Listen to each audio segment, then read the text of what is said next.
जोहार मित्रांनो, तर काल मी एक आपले यूट्यूब चॅनलला व्हिडिओ टाकेल होता पूर्ण डिटेल्स तो नांगेल नाही हवा तर यूट्यूब चॅनलला जान नांगजास आपले पालघर जिल्ह्यात जो लग्न व्यवहार होय त्याच्यावर लोकांच्या काय प्रतिक्रिया लोकांना काय वाटय ते मनाच्या भावना ते व्हिडिओत मी मांडायचा प्रयत्न करेल।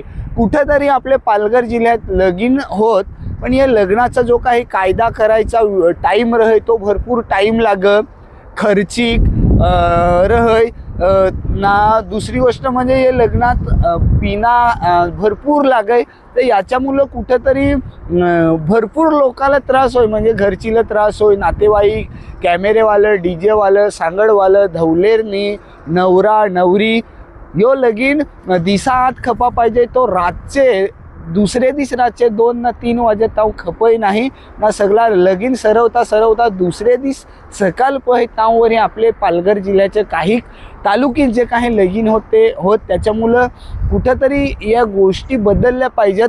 आपल्या आदिवासी संस्कृती परंपरा चालीरीती ती तर टिकलीच पाहिजे। आपले वाडवडीलाही आजवरी ती संस्कृती लग्न संस्कृती टिकवेल आहे, तीच संस्कृती आपल्याला पुढेही चालू ठेवायची आहे। पण आता बदलत्या जमान्यानुसार आपल्याला टाइम वेस्ट न करता पिण्याचे गोष्टीत टाइम घालवण्यापेक्षा आपली संस्कृती रीतिरिवाज कशा चांगल्या पद्धतीने करता येतील ना, लगीन कार्य कसा दिवसात आटपता येईल याच्याकडे कुठेतरी लक्ष दिया पाहिजे। असा संदेश देणारा, असा मेसेज देणारा, असा जनजागृती करणारा व्हिडिओ मी आपले यूट्यूब चॅनलला टाकेला आहे। नांगेल नाही हवा तर जा ना एकदा नक्कीच अख्खा व्हिडिओ नांगजास। जोहार, जय आदिवासी।